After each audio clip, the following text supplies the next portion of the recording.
तृणमूल कांग्रेस और पूरी opposition election commission के खिलाफ इम्पीचमेंट मोशन लेकर आती है तो आप उस पर साइन करने से मना कर देते हैं। ना मुझे आम आदमी पार्टी के किसी भी नेता ने इस मोशन पर साइन करने के लिए कहा, ना औपचारिक तौर पर कहा, ना अनौपचारिक तौर पर कहा। आप बीजेपी से सवाल उठाने से डरते क्यों हैं? आप मोदी जी से सवाल उठाने से डरते क्यों हैं? पहली बात मैं बता दूं कि मैं पार्लियामेंट में शोर मचाने, चीखने, चिल्लाने, माइक तोड़ने या गाली देने नहीं गया। मैं वहां पर जनता के मुद्दे उठाने गया हूं, लोगों की बात करने गया हूं। और मैंने कौन सा मुद्दा नहीं उठाया? जब अरविंद केजरीवाल जी गिरफ्तार हुए तब भी आप बीजेपी से डर गए, तब भी आप मोदी जी से डर गए। क्या आप डर के लंदन भाग गए?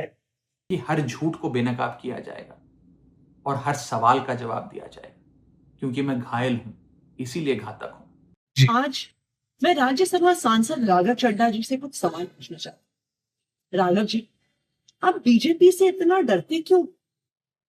आप बीजेपी से सवाल उठाने से डरते क्यों हैं? आप मोदी जी से सवाल उठाने से डरते क्यों हैं? आज हमारा देश एक बहुत बड़े संकट से गुजर रहा है। आज हमारे देश के लोकतंत्र पर, आज हमारे देश के संविधान पर खतरा। आज हमारी आंखों के सामने इलेक्शन कमीशन का मिसयूज करके पश्चिम बंगाल का इलेक्शन चुराया जा रहा है, लेकिन आप उस पर सवाल नहीं उठा रहे, आप उस पर बोलने से डर रहे हैं। हम सबने देखा किस तरह से दिल्ली में गलत तरीके से वोट काटे गए, बीजेपी के कार्यकर्ताओं ने गलत तरीके से वोट बनाए और बीजेपी इलेक्शन चुरा के ले गई। और आज वेस्ट बंगाल में यही हो रहा है। आज इलेक्शन कमीशन का मिसयूज हो रहा है। लेकिन जब तृणमूल कांग्रेस और पूरी ऑपोजिशन इलेक्शन कमीशन के खिलाफ इम्पीचमेंट मोशन लेकर आती है तो आप उस पर साइन करने से मना कर देते हैं। आपने क्या एक बार भी संसद में पश्चिम बंगाल में हो रहे लोकतंत्र पर हमले पर सवाल उठाए, वोटर डिलीशन पर सवाल उठाए, गलत तरीके से बनते हुए वोट पर सवाल उठाए? क्यों नहीं उठाए? क्या बीजेपी से डर रहे हैं? क्या मोदी जी से डर रहे हैं? आज देश के सामने, देश के आम आदमी के सामने सबसे बड़ा संकट एलपीजी गैस सिलेंडर का है। आप तो बड़े आदमी हैं, राज्यसभा के सांसद हैं, हो सकता है आपको दिक्कत ना आती, लेकिन एक आम परिवार, एक छोटे से मकान में रहने वाला, एक कच्ची कॉलोनी में रहने वाला एक गैस सिलेंडर के कनेक्शन के परिवार को आज अपने बच्चों के लिए खाना बनाने में दिक्कत हुई। पिता सोच रहे हैं मैं काम पर जाऊं, दिहाड़ी लेकर आऊं, या लंबी लंबी लाइनों में खड़ा होकर गैस का सिलेंडर लेके आऊं कि कल मेरे बच्चों के लिए लंच बन सके।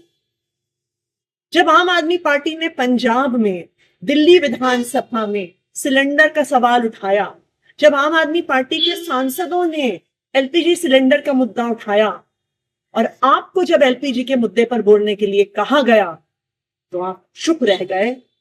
आप मोदी जी से डर गए क्या?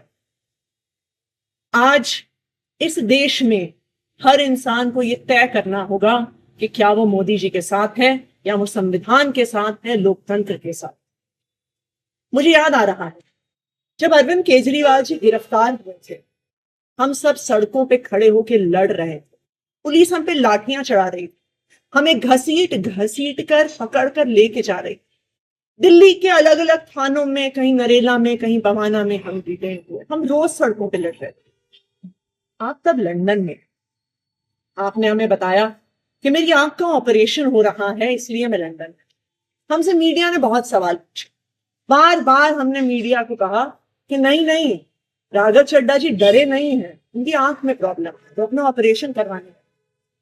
लेकिन आज राघव जी, मेरे मन में भी ये सवाल आ रहा है कि जब अरविंद केजरीवाल जी गिरफ्तार हुए तब भी आप बीजेपी से डर गए, तब भी आप मोदी जी से डर गए। क्या आप डर के लंदन भाग गए? देखिए, हो सकता है कि आप मोदी जी से डरते, हो सकता है आप जेल जाने से डरते, लेकिन हम अरविंद केजरीवाल के सिपाही हैं। हम ना बीजेपी से डरते हैं, ना मोदी जी से डरते हैं, ना उनकी एजेंसी से डरते हैं, ना जेल जाने से डरते हैं। इसलिए हम इस देश के आम आदमी की आवाज उठाते आए हैं, इस देश के आम आदमी की आवाज उठाते रहेंगे। इस लोकतंत्र के लिए आवाज उठाते आए हैं, लोकतंत्र के लिए आवाज उठाते रहेंगे। राघव जी, मोदी जी से डरने से, बीजेपी से डरने से संविधान नहीं बचेगा, लोकतंत्र नहीं बचेगा। आज आपको यह तय करना है कि क्या आप संविधान के साथ हैं या मोदी जी के साथ। नमस्कार साथियों, कल से मेरे खिलाफ एक स्क्रिप्टेड कैंपेन चलाया जा रहा है। सेम भाषा, सेम बातें, सेम आरोप। ये कोई कोइंसिडेंस नहीं है, बल्कि एक कोऑर्डिनेटेड अटैक है। पहले मैंने सोचा कि मुझे इसका जवाब नहीं देना चाहिए, फिर लगा कि कहीं एक झूठ को 100 बार बोला जाए तो कुछ लोग मान ना लें, इसलिए मैंने सोचा कि जवाब दूं। आम आदमी पार्टी ने 3 आरोप लगाते हुए यह कहा कि इन 3 आरोपों की वजह से हम राघव चड्ढा को पार्लियामेंट में बोलने का मौका नहीं देंगे। राघव चड्ढा के पार्लियामेंट में बोलने पर रोक इसलिए लगाई गई क्योंकि उन्होंने ये 3 गलतियां करी। मैं एक एक करके इन तीनों पर आपसे बात करना चाहूंगा। पहला आरोप कि जब ऑपोजिशन पार्लियामेंट से वॉकआउट करता है, सदन से वॉकआउट करता है, तो राघव चड्ढा वहीं बैठे रहते हैं, वो वॉकआउट नहीं करते। यह सरासर झूठ है, सफेद झूठ। मैं चुनौती देता हूं, एक इंस्टेंस, एक दिन ऐसा बताइए जब ऑपोजिशन ने वॉकआउट किया हो और मैंने उनका साथ ना दिया हो, मैं साथ में वॉकआउट नहीं किया हो। और पार्लियामेंट में तो हर जगह सीसीटीवी कैमरा है, आप सीसीटीवी कैमरा निकाल कर दिखा दीजिए, दूध का दूध और पानी का पानी हो जाएगा। दूसरा आरोप लगाया कि राघव चड्ढा ने चीफ इलेक्शन कमिश्नर के इंपीचमेंट मोशन पर, यानी कि मुख्य चुनाव आयुक्त को हटाने वाली जो याचिका थी, उस पर साइन करने से मना कर दी। दूसरा सफेद झूठ। ना मुझे आम आदमी पार्टी के किसी भी नेता ने इस मोशन पर साइन करने के लिए कहा, ना औपचारिक तौर पर कहा, ना अनौपचारिक तौर पर कहा। और आम आदमी पार्टी के राज्यसभा में कुल 10 सांसद हैं, जिनमें से 6 या 7 सांसदों ने इस मोशन पर खुद ही साइन नहीं किया। तो भला इसमें मेरी क्या गलती? खाली सारा दोष मुझ पर ही क्यों मढ़ा जा रहा है? और इस मोशन के लिए राज्यसभा में कुल 50 सिग्नेचर चाहिए होते हैं, यानी कि 105 विपक्षी सांसदों में से मात्र 50 सिग्नेचर से ये याचिका पूरी हो जाती। तो इतना शोर क्यों? और तीसरा आरोप जो मुझ पर लगाया गया वो ये था कि राघव चड्ढा डर गए हैं और इसलिए वो बेकार मुद्दे उठाते हैं। पहली बात मैं बता दूं कि मैं पार्लियामेंट में शोर मचाने, चीखने, चिल्लाने, माइक तोड़ने या गाली देने नहीं गया। मैं वहां पर जनता के मुद्दे उठाने गया हूं, लोगों की बात करने गया हूं। और मैंने कौन सा मुद्दा नहीं उठाया?